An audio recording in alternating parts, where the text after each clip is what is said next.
घर खरीदते समय आप कैसे तय करते हैं कि एक प्रॉपर्टी आपके सामने है वो आपके लिए एफोर्डेबल है या नहीं? आप ये कैसे डिटरमाइन करेंगे कि जो प्रॉपर्टी आपको पसंद आ रही है वो आपके लिए सही मायनों में एफोर्डेबल है? और ऐसा इसलिए भी होता है कंफ्यूजन अक्सर कि सेम सैलरी में दो लोगों की लायबिलिटीज अलग हो सकती है। सेम नेटवर्थ पे भी दो लोगों के एक्सपेंसेस अलग हो सकते हैं। दो लोगों की जिम्मेदारियां अलग हो सकती हैं। सबसे ज्यादा जो एक सवाल हमसे बार बार पूछा जाता है कि हम कैसे तय करें कि हमारी अफोर्डेबिलिटी क्या है। और मैं समझ सकता हूं कि ये सवाल क्यों उठते हैं। रियल एस्टेट के इकोसिस्टम ने एक ऐसा फाइनेंशियल ट्रैप बना दिया है जहां आपको कन्विंस या कंफ्यूज करने के वो माहिर खिलाड़ी बन गए हैं। आज इस लाइव सेशन में मैं कुछ मिसकंसेप्शन दूर करूंगा होम अफोर्डेबिलिटी को लेकर। और वो जरूरी इसलिए भी है क्योंकि अफोर्डेबिलिटी बहुत ही रिलेटिव टर्म है। जो चीज मेरे लिए अफोर्डेबल है किसी और के लिए नहीं भी हो सकती है, सेम सैलरी सेम नेटवर्थ के बाद भी। लेकिन आपको क्या बताया जाता है जब भी आपको घर खरीदने की बात होती है? सबसे पहला जो बेंचमार्क आपको मार्केट बताता है कि ये आपकी लोन एलिजिबिलिटी है और ये ही आपकी अफोर्डेबिलिटी है। पहली बात आप समझ लें, लोन एलिजिबिलिटी और अफोर्डेबिलिटी एक चीज नहीं होती है। लोन वो होती है जो आप अगले 20 साल की अपनी इनकम को गिरवी रखते हैं। वो कभी भी आपकी अफोर्डेबिलिटी नहीं हो सकती है। और पूरा रियल एस्टेट का इकोसिस्टम, पूरा रियल एस्टेट का सेल्स चैनल इसी एक कंसेप्ट पे चलता है।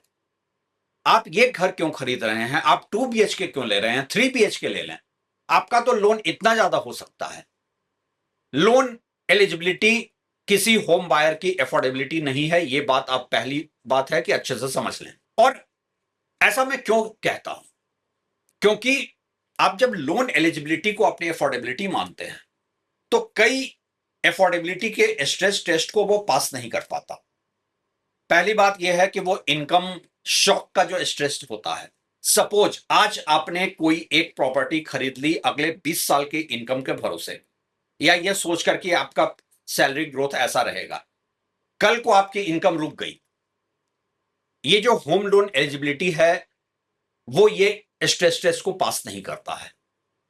एक दूसरा फैक्टर और भी होता है कि अगले 20 साल में आपकी ग्रोथ कितनी होगी। आप जो आज ईएमआई दे रहे हैं, अगर वही ईएमआई देते रहे, आपकी सैलरी ग्रोथ नहीं हुई, तो आपके बाकी इन्फ्लेशन, फूड, मेडिकल, एजुकेशन, सारे एक्सपेंसेस बढ़ते रहे तो आप कैसे मैनेज करेंगे? तो ये एकदम पहला जो बेंचमार्क ही आपको बताया जाता है वो गलत होता है।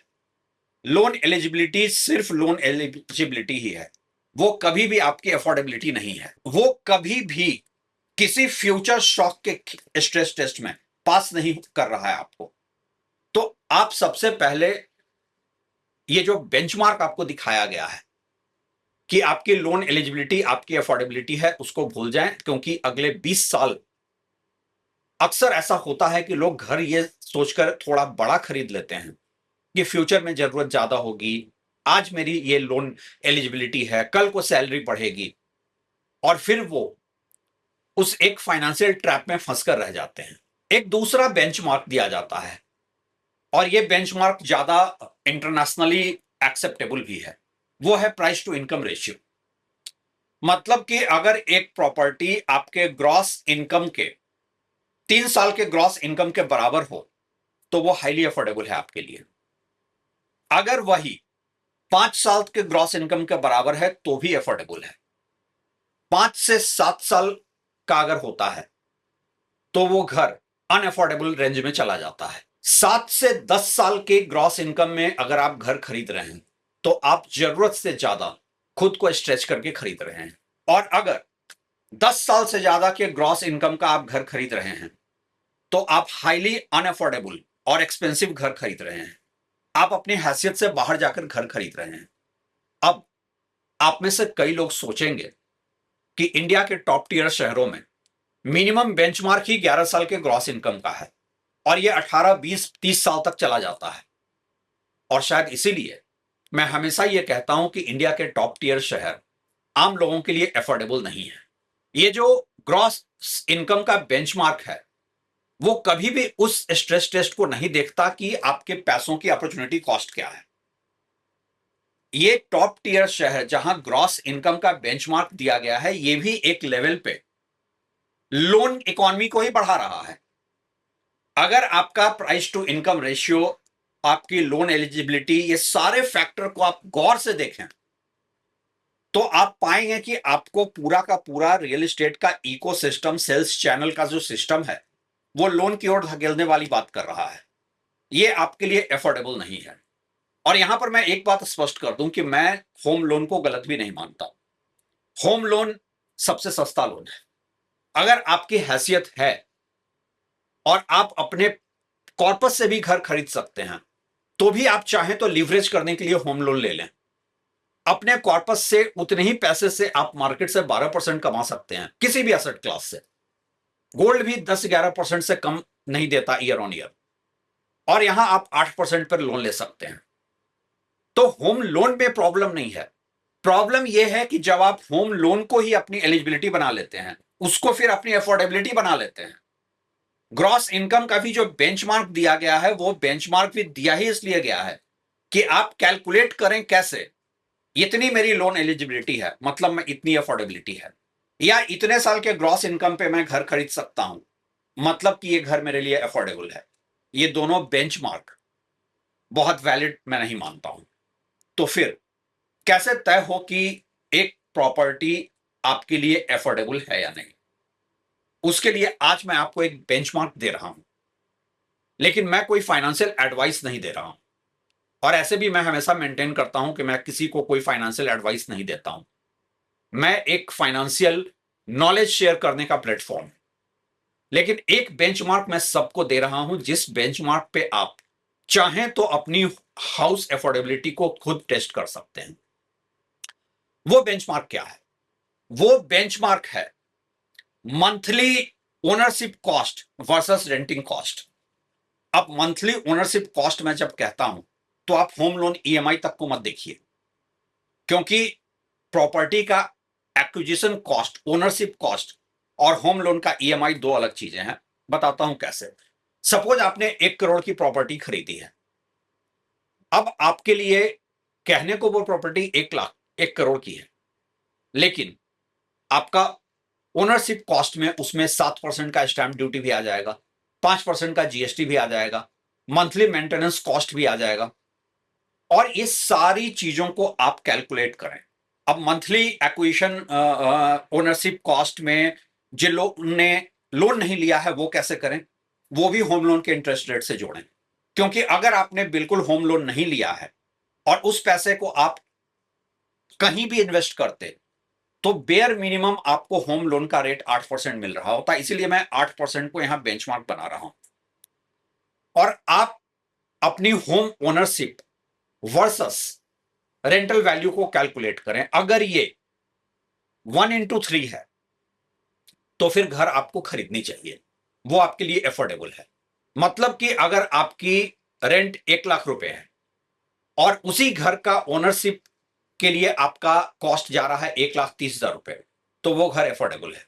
1:5 मतलब 1 लाख का रेंट और 1.5 लाख रुपए का ओनरशिप कॉस्ट थोड़ा स्ट्रेच्ड हो जाता है, लेकिन फिर भी आप चाहें तो खरीद सकते हैं। बहुत सारे और फैक्टर्स होंगे, आपका नेटवर्थ कितना है, आपकी अर्निंग कैसी है, आप कितने फाइनेंशियली कंफर्टेबल पोजीशन में है, लेकिन 1:5 तक चल सकता है। लेकिन अगर ये 1:1.7 चला गया, मतलब कि जिस घर की रेंटल वैल्यू 1 लाख रुपए है उसकी ओनरशिप कॉस्ट 1,70,000 चली गई, तब ये अफोर्डेबल नहीं है। लेकिन ये एक ट्रॉफी प्रॉपर्टी कहला सकती है। मतलब कि जिन लोगों का अच्छा खासा नेटवर्थ है, और चूंकि देखिए एक बार नेटवर्थ बन जाने के बाद आप सारा पैसा किसी एक असेट में नहीं रखेंगे, आप सारा पैसा गोल्ड में नहीं रखेंगे, सारा पैसा फाइनेंशियल असेट में नहीं रखेंगे, तो आपको प्रॉपर्टी भी खरीदनी है। तो 1:7 का जब बेंचमार्क पे आप आते हैं तो वहां आप देखिए क्या आपके पास नेटवर्थ है, क्या आप फाइनेंशियली कंफर्टेबल हैं, और अगर हैं तो आप उसे ट्रॉफी प्रॉपर्टी समझकर, बेटर लोकेशन समझकर वहां तक तो खरीद सकते हैं। जैसे ही ये 1.7 से निकलकर 2 के रेशियो में चला जाए, मतलब कि जिस घर की रेंटल वैल्यू 1 लाख रुपए है, अगर उसी घर का ओनरशिप कॉस्ट मेरा महीने का 2 लाख रुपए है, तो ये हाईली अनअफोर्डेबल है, हाईली एक्सपेंसिव है। ऐसी प्रॉपर्टी से आपको दूर रहना चाहिए, चाहे आपकी नेटवर्थ जो भी हो। अब आपके मन में एक ख्याल आएगा कि रेंट के मुकाबले ओनरशिप को मैं 1.3 को एफोर्डेबल कह रहा हूं, 1.5 तक को रीजनेबल कह रहा हूं। ऐसा क्यों? क्योंकि लॉन्ग टर्म में प्रॉपर्टी का कैपिटल एप्रिसिएशन भी होगा, तो वो इसको कंपेंसेट कर देगा। तो आप कभी भी कोई भी प्रॉपर्टी खरीदने जाएं, एक थंब रूल बना लें कि आप अपनी लोन एलिजिबिलिटी को एफोर्डेबिलिटी नहीं मानेंगे। आप सिर्फ प्राइस टू इनकम रेशियो नहीं देखेंगे, हालांकि वो भी एक बेंचमार्क है, वो आपको जरूर देखना चाहिए कि आपके कितने साल के ग्रॉस इनकम के कॉस्ट में वो प्रॉपर्टी है, लेकिन वो फाइनल डिसीजन मेकिंग पॉइंट नहीं होना चाहिए। फाइनल डिसीजन मेकिंग पॉइंट सिर्फ एक होना चाहिए, जिस प्रॉपर्टी के रेंटल वैल्यू का ओनरशिप कॉस्ट 1.3 तक है या 1.5 तक है, वहां तक समझ में आता है, उससे ऊपर की प्रॉपर्टी में वो एफोर्डेबल नहीं है। अब इसमें जो क्रिटिक आकर ये ज्ञान देंगे कि फिर तो इंडिया के टॉप टियर शहरों में ज्यादातर प्रॉपर्टी एफोर्डेबल नहीं है आम इंडियन के लिए, तो हां, ये सच है। इंडिया के ज्यादातर टॉप टियर शहरों में प्रॉपर्टी के वैल्यू आम इंडियन के एफोर्डेबिलिटी टेस्ट को बहुत पहले ब्रीच कर चुकी है। ज्यादातर लोगों को मैं घर खरीदने की इसीलिए सलाह नहीं देता हूं, और रेंटल वैल्यू कोई 2% के रेंज में है। जहां रेंटल वैल्यू 2% के रेंज में हो, ओनरशिप के लिए 8% का हो, 6% का आर्बिट्राज हो, वहां पे घर खरीदना समझदारी नहीं है। तो लोन एलिजिबिलिटी को आप हटा दें, ग्रॉस इनकम टू प्राइस आप देखें, लेकिन सबसे बड़ा जो आपका डिसीजन मेकिंग होना चाहिए, वो होना चाहिए कि होम ओनरशिप वर्सेस रेंटिंग का रेशियो क्या है। अगर इससे रिलेटेड आप लोगों के कुछ और भी सवाल हैं तो आप हमसे पूछ सकते हैं। हम बीच बीच में ऐसे लाइव सेशन में आकर आपके सवालों का जवाब देने की कोशिश करते रहेंगे। शुक्रिया।